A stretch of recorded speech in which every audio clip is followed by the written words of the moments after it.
La domination d'une voiture n'est pas chose rare en Formule 1, mais à l'instar des Ferrari, McLaren, Williams ou Mercedes, il est une monoplace qui aura tout raflé et ce, dès 1950, la fabuleuse Alfa Romeo 158. Bonjour à toutes et à tous et bienvenue dans ce nouveau podcast Un œil dans le rétro, consacré à la première reine de la Formule 1, l'Alfa Romeo 158.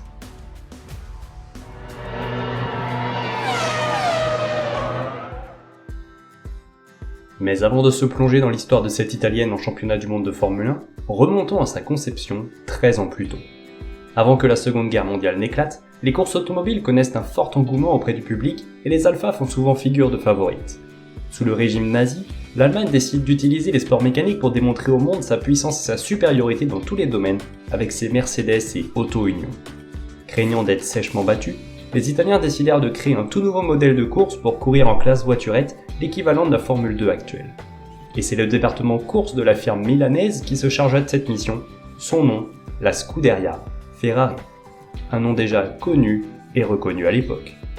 La petite nouvelle se prénomme 158, du fait de son moteur 8 cylindres d'1,5 litre, porté à 180 chevaux, accouplé à un puissant superchargeur, le tout en magnésium, une innovation en ces temps-là.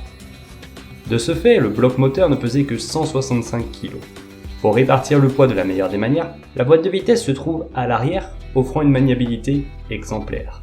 Mais la vraie innovation de cette voiture, ce sont ses suspensions.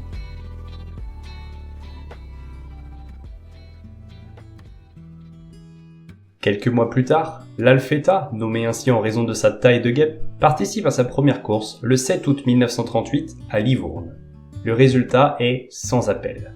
La concurrence ne peut qu'observer la facilité avec laquelle Villoresi et Biandetti réalisent le doublé.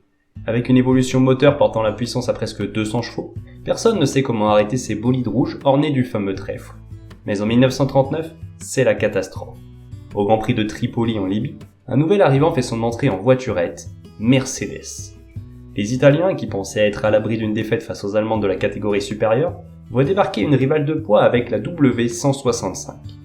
Les deux flèches d'argent prirent rapidement le large, pourchassées par les 158, mais en tentant de tenir le rythme trop soutenu des Allemandes, les Italiennes mirent en lumière leur principal problème, la fiabilité. Ne pouvant rien faire lors de cette dernière épreuve, Alfa Romeo souhaite repartir de l'avant mais malheureusement, un nouveau conflit mondial mit fin aux espoirs italiens, du moins presque. Les courses sont bien entendu interrompues et il faudra attendre 1946 pour voir la compétition automobile reprendre. Durant ce temps, c'est dans une usine de fromage que les 158 resteront entreposés en attendant des jours meilleurs.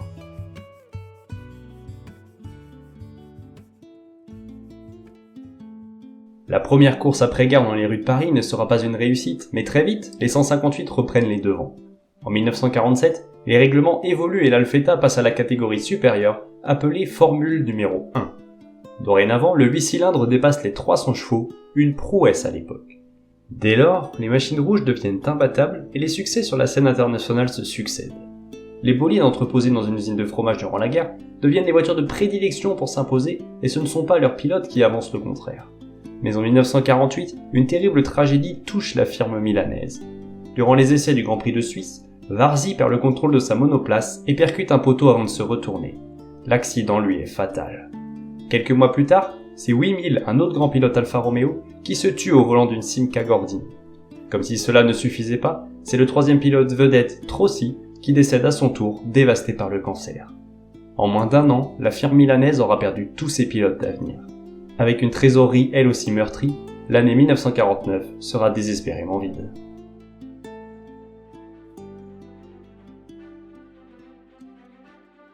Mais en 1950, le sport automobile entame une révolution.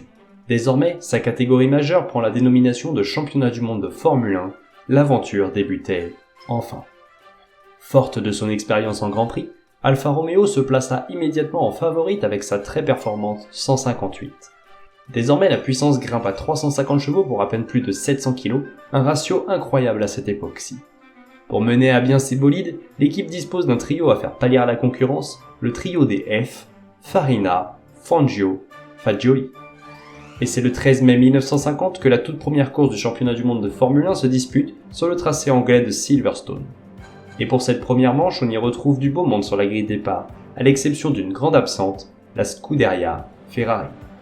Les primes n'étant pas assez élevées, l'écurie de Maranello n'aurait pas jugé utile de faire le déplacement.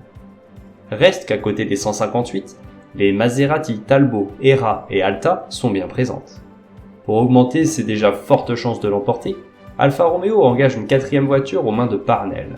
Le moins que l'on puisse dire, c'est qu'il n'aura pas fallu attendre très longtemps pour voir la supériorité écrasante des 458. Le quatuor monopolise les premières places de la grille, Farina décrochant la première pole position de l'histoire. La course, disputée le samedi, ne sera qu'une promenade de santé pour les voitures rouges ornées du trèfle à 4 feuilles. Enfin, presque. Si les 4 bolides s'échangent leur position à tour de rôle en course, la 158 de Fangio renonça à 8 tours du but sur bris d'une conduite d'huile. Au bout des 70 tours, Farina l'emporte, accrochant par la même occasion le meilleur tour en course, synonyme de hat-trick, le premier évidemment, de l'histoire de la Formule 1. Derrière lui, Fagioli et Parnell complètent ce premier podium 100% Alfa Romeo, 2 tours devant le reste du peloton. Pour la deuxième manche, c'est à Monaco que les pilotes se rendent pour une longue course de 100 tours. Si Parnell n'est pas de la partie, les 158 sont à nouveau à la fête malgré la contre-performance de Fagioli, seulement 5e. Mais au premier tour, c'est le drame. Farina perd le contrôle de sa monture et tape le mur au bureau de tabac. Derrière lui, Fagioli ne peut l'éviter et les deux véhicules obstruent la piste, provoquant l'un des plus gros carambolages de l'histoire de la Formule 1 avec 10 voitures éliminées. Si 258 sur 3 sont hors course, celle de Fangio tient très bien la distance et s'imposera au bout de la centaine de boucles, un tour devant la Ferrari d'Ascari, arrachant lui aussi un premier hat-trick. Le duel homérique entre les deux premières légendes de la Formule 1 était déjà lancé.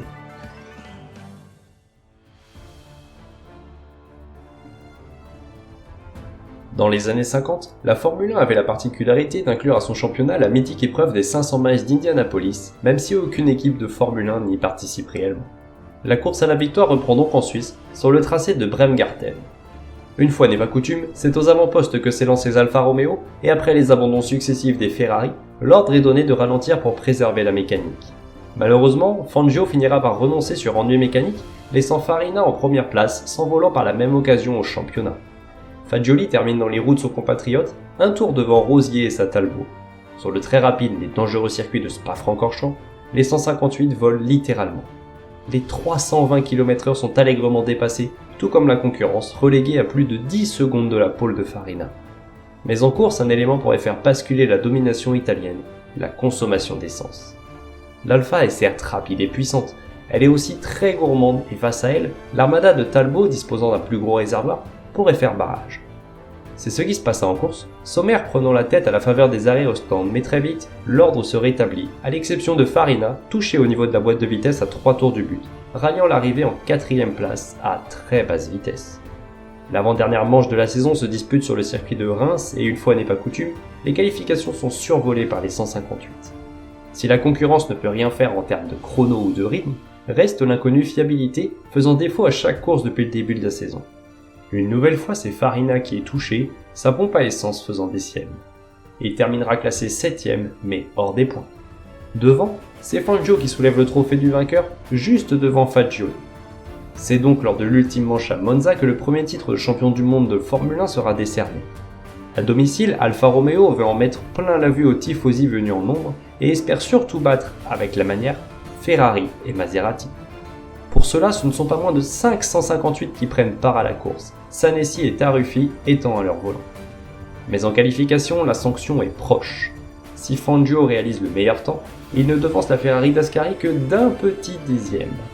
A noter que le moteur est une nouvelle fois évolué, sauvant très probablement cette pole position acquise de justesse devant l'adversaire.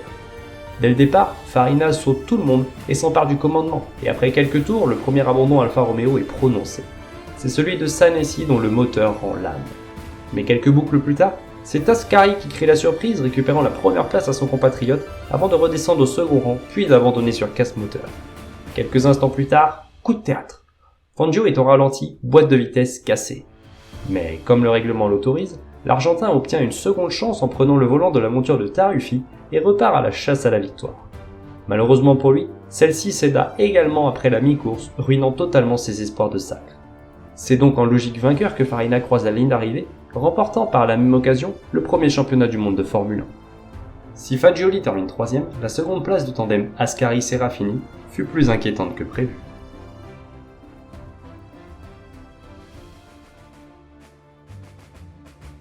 Mais quoi qu'il en soit, Alfa Romeo peut s'avouer heureuse.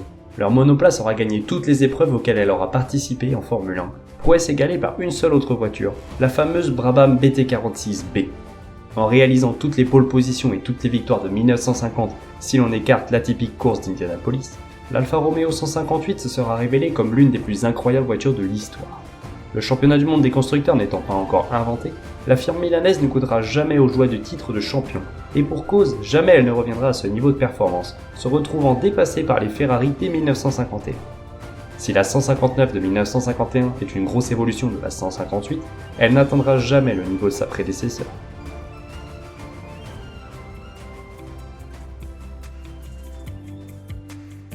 Si l'Alfa Romeo 158 devait se résumer en quelques chiffres, nous pourrions dire qu'en 6 grands prix, elle aura récolté 6 victoires, 6 pole positions, 6 meilleurs tours et 12 podiums. Une vraie razzia en somme.